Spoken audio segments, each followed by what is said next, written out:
ẹ jẹ́ ká lọ sórí àǹtí Ronke Oshodi Òkè. Èmi àti àǹtí Ronke Oshodi Òkè a pàdé ní Amẹ́ríkà lọ́dọ̀ brọ́dà mi Ọláníyàn. Wọ́n ti di kábíyèsí lénìí ní Ìpòkíà. Èmi jẹ́ ọmọ tára ẹ̀ rí ọmọ yàn tí mo dẹ̀ máa ń fún tí n bá ní. So mo wá bá àǹtí Ronke lọ́dọ̀ bọ̀dá mi Ọláníyàn. Wọ́n wá bímọ. Ìyẹn ọmọ wọn. Ẹ̀yin èèyàn wa Lizzy Anjorin ó ti sọ̀rọ̀ bí arábìnrin tí a ń pè ní Ronke Oshodi Òkè bí ó ṣe padà dá lẹ́yìn ìgbà tí ó hẹ́pù rẹ̀ o. Ó sọ̀rọ̀ nínú fídíò yìí wípé ó ní nígbà tí òun pẹ̀lú arábìnrin tí a ń pè ní Ronke Oshodi Òkè tí wọ́n pàdé ní outside, ó ní òun ló mú lọ sí ibi tí wọ́n ti jọ lọ ṣe fíìmù. Ó ní owó tí ó yẹ kóun gbà níbi ibẹ̀ yẹn ni òun fi gba tíkẹ́ẹ̀tì fún Ronke Oshodi Òkè, ṣùgbọ́n lẹ́yìn ìgbà náà Ronke Oshodi Òkè ó dà òun. Ó ní ó dùn gidi gan. Ẹ̀yin èèyàn wa ẹ fẹ́rabalẹ̀ kí ẹ wo fídíò yìí kí ẹ gbọ́ nǹkan tí Lizzy ní fún wa. Ọkùnrin pupa yẹn wọ́n wá bímọ. Bí mo ṣe dé ọmọ ti dọmọ mi, èmi ni mò ń tọ́jú ọmọ, èmi mò ń pọn ọmọ. Mo wá lọ sí New York lọ́dọ̀ bàbá àrà òsàn. Ó dà pé bóyá mo ṣáà lọ ṣá mo wá padà. Nígbà tí mo wá padà sí Texas, bàbá àrà òsàn wá pè mí pé ó ní lady kan tó fẹ́ ṣe fíìmù ń bí o, pé lady yẹn ó dà pé ó fẹ́ gbé mi wá sọ́hùn. Wọ́n ṣáà fún nọ́mbà bí nǹkan kan tí ó ṣáà bá mi sọ̀rọ̀. Ó wá ní kí wá ṣe fíìmù fóun yẹn Lọlá Fádúrì. Mo wá sọ fún Lọlá Fádúrì pé àǹtí Ronke Oshodi Òkè ṣẹ̀ wá ń bí o, ṣé kájọ máa bọ̀, ṣó máa pè wọ́n kán wá bẹ́ẹ̀ ṣe fíìmù. Wá nínú olóhùn ò ní mọ̀ọ̀chì lọ́wọ́ pé èmi nìkan lòun fẹ́, pàtí pé òun ò láìka àwọn èèyàn wa bọ́ ẹ máa ń ṣe mọ́nà pé àǹtí yẹn dẹ̀ dá o, pé èmi ni mò ń bá wọn tọ́jú ọmọ ń bí, tí n bá dá wá wọn máa feel absent mi àwọn nìkan pẹ̀lú ọmọ, pé kúkú pè wọ́n kí gbogbo wa máa bọ̀. Ó wá ní kò sí mọ̀ọ̀chì lọ́wọ́ òun. Wá ní òkè Lọ́lá ó mọ nǹkan tó máa ṣe, owó tó máa san fún mi fi owó kún kó fi ra tíkẹ́ẹ̀tì fún àǹtí Ronke kí gbogbo wa jọ máa bọ̀. Lọ́lá bá ní rílí Lizzy sọpọ́ lọ́hùn. Mo ní wàláì Lọlá Fádúrì ni, ìyẹn Lọlá Fádúrì tó wá sọ̀rọ̀ against mi ní 3 weeks ago.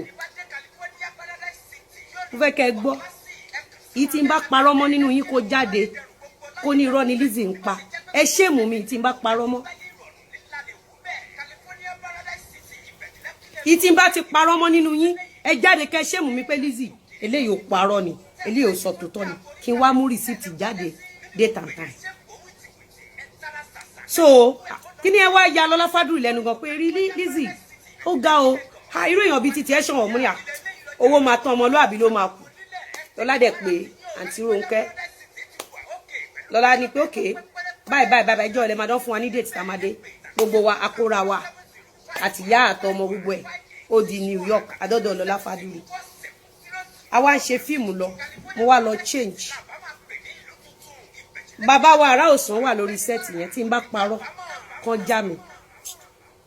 Mo kàn rí tí Lọlá Fádúrì jáde tó ní àǹtí Ronke mi ò like nǹkan tẹ́ ṣe, mo lè má ṣe production yìí mọ́. Mo ṣáà pé kí ló fàjà, ó ní nǹkan tẹ́ sọ lẹ́yìn Lizzy yẹ wá sọ lójú ẹ̀. Mo bá wò pé kí ló ṣẹlẹ̀. Ó ní àǹtí Ronke no ẹ disappoint mi. Ọ̀rọ̀ tẹ́ sọ lẹ́yìn Lizzy ẹ sọ sínsìn. Àǹtí Ronke ò lè sọ̀rọ̀, àǹtí Ronke ń wọlé. Lọlá ní àǹtí Ronke fọ́ọ̀lù àǹdì mi. Kò bá má jẹyìn. Owó Lizzy, owó iṣẹ́ Lizzy ni mo fi gbé yín débi. Tí Lizzy bá ṣẹ̀yìn, ó yẹ kẹ́ ẹ pè ní ojú ẹ̀, kẹ́ ẹ sọ lójú ẹ̀ ni. Ó yẹ kẹ́ ẹ pè Lizzy lójú ẹ̀, kẹ́ ẹ sọ pé kẹ́ ẹ máa sọ̀rọ̀ ẹ̀ lẹ́yìn láìda. Mo bá wò pé wow. Lọlá Fádúrì ṣàfaraya, èmi ni mo tún wá ń kí, èmi tún wá ń bẹ Lọlá Fádúrì. Bọ́ṣẹ̀ mọ̀ èèyàn ẹlẹ́rara ni gbogbo wa, àtìgbà ni mo ti wò pé wow. Kí ni yẹn dùn mí lẹ́gbẹ̀ẹ́ kan, but mo kàn wò pé irú wàhálà wo ni gbogbo wàhálà eléyìí. So a ṣáà padà sí Texas ṣé Texas ní tàwa lọ́dọ̀ bọ̀dá Ṣọlá Ọláníyàn aṣá padà síbẹ̀ mo dẹ̀ rí tí àtúrónkẹ́ máa ń throw shade sí mi táàtúrónkẹ́ máa ń throw shade sí mi nígbà tá a wá jà yẹn tá a wá ní issue ẹ má gbàgbé pé àǹtí Rónkẹ́ ó throw shade sí Nkechi Blessing ayé àwọn ọmọ yìí ò lè dá àwọn ọmọ tó ń ṣe ìkà yìí sórí ẹ̀yin ọmọ kéékèèké tẹ lọ́jọ́ Ìyábọ̀ àánú yín ṣe mí tèmi ṣe Ọlọ́run ẹ̀yin tẹ́ ẹ bí ọmọ yín tẹ́ ẹ máa mọ sàárì ẹ̀ tẹ lọ́jọ́ Ìyábọ̀ Òjó àánú yín ṣe mí tèmi ṣe Ọlọ́run tẹ́ ẹ bá mọ bí Ìyábọ̀ Òjó ṣe ti kọ àkọọ́lẹ̀ ikú òjijì fúnra àtàwọn ọmọ ẹ̀ tẹ́ bá wá mọ bí Ìyábọ̀ Òjó ṣe máa ń kó yín lọ forí gba èpè àti àdàbí ò ní dá sọ̀rọ̀ lórí cyberspace yìí mọ́ ò ní dá sọ̀rọ̀ mo fẹ́ ẹ̀yin èèyàn mo fẹ́ pé àkíyèsí yín sílẹ̀ eléyìí tí gbogbo yín máa rántí ni eléyìí ò ń ṣe pé wọ́n sọ pé ẹ change aṣọ ẹ̀yin ọmọ Ọlọ́run ẹ change shoe and bag fún mi.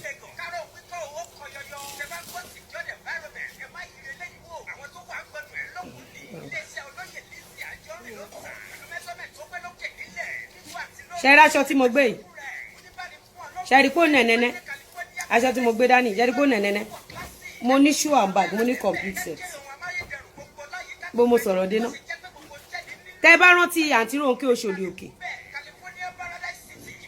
ìgbà yẹn ni Nkechi Blessing ṣe ra Venza àǹtí Rónkẹ́ Òṣòdì Òkè bá jáde ó fún Nkechi jẹ ó mọ àbí ọmọ èèyàn ọmọ Ọlọ́run ṣó mu dáadáa ṣe rántí ọmọ kan náà ra nǹkan kan àǹtí Rónkẹ́ Òṣòdì Òkè fún jẹ ṣe rántí tí n bá parọ́ kẹ́ni eléyìí o irọ́ ló pa eléyìí o òtítọ́ ló sọ tẹ́ bá rántí ẹ sọ pé mo rántí èyí tẹ́ bá rántí ẹ sọ pé mi rántí tẹ́ bá rántí nígbà yẹn Nkechi ra Venza àǹtí Rónkẹ́ Òṣòdì ó fún jẹ ọmọ kan náà ra nǹkan kan àǹtí Rónkẹ́ Òṣòdì ó fún jẹ ìgbà ẹlẹ́mí náà ra ilé àbí mo ra mọ́tò ok mo ra range wá tàbí kankan ó fún mi jẹ èmi náà wá fún jẹ padà bí Nkechi Blessing ṣe yí 360 tó bẹ̀rẹ̀ sí ní bú mi ó sì rí miracle sí mi dọ́là now ibi tá à ń lọ lélẹ̀ Lọlá Fádúrì ó wá update against me ní 2 weeks ago èmi tún wá ń sọ fún gbogbo yín lórí live fún bíbá pé ọ̀rẹ́ mi ni Lọlá Fádúrì mo bá rí tí wọ́n bá Lọlá Fádúrì kọ́ọ̀tì aburú tó ṣe fún mi mo ṣẹ̀ṣẹ̀ wá lọ gbọ́ fídíò Lọlá Fádúrì mo fẹ́ kẹ́ ẹ gbọ́ conversation èmi àti Lọlá Fádúrì kẹ́ ẹ rí ohun tí Ìyábọ̀ Òjó tó ń ṣe fún mi òun lélẹ̀ Lọlá ṣó mọ̀ pé mo ní kó jáde kó ṣe needful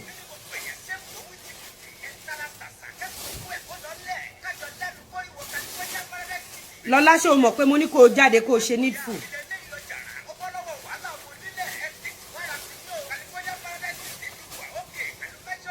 gbogbo yín mọ̀ pé mo máa ń dárúkọ Lọlá ń bí mo máa ń dárúkọ ẹ mọ̀ pé mo love Lọlá gan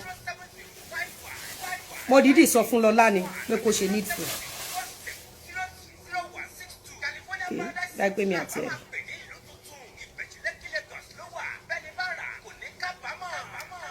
Meanwhile Lọlá Fádúrì lè attest sí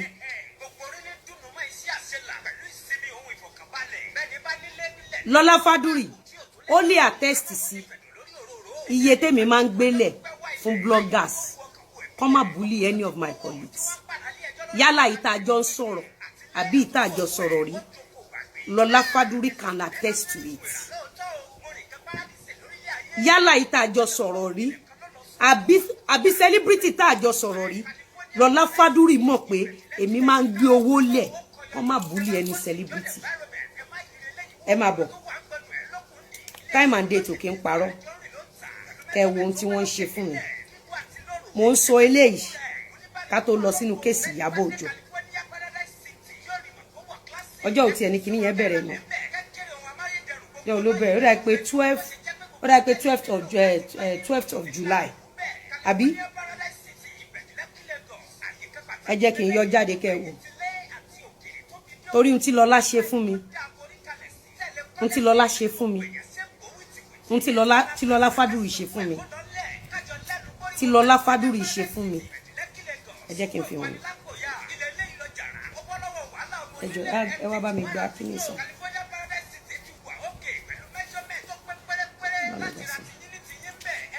ẹ máa bọ̀.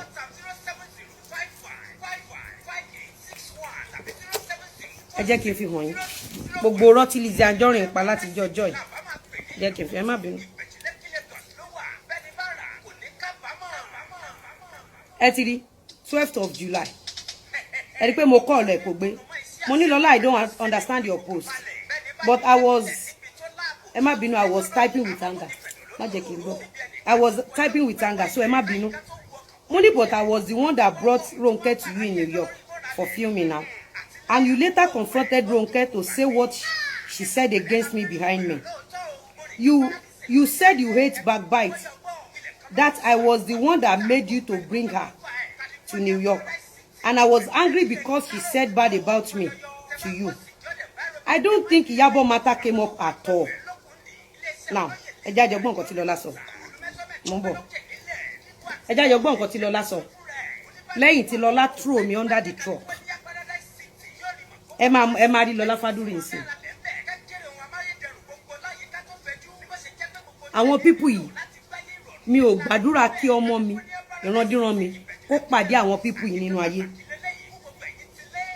ẹ má wọrí ẹ ó dàn mo ń connect mọ́ kíní ni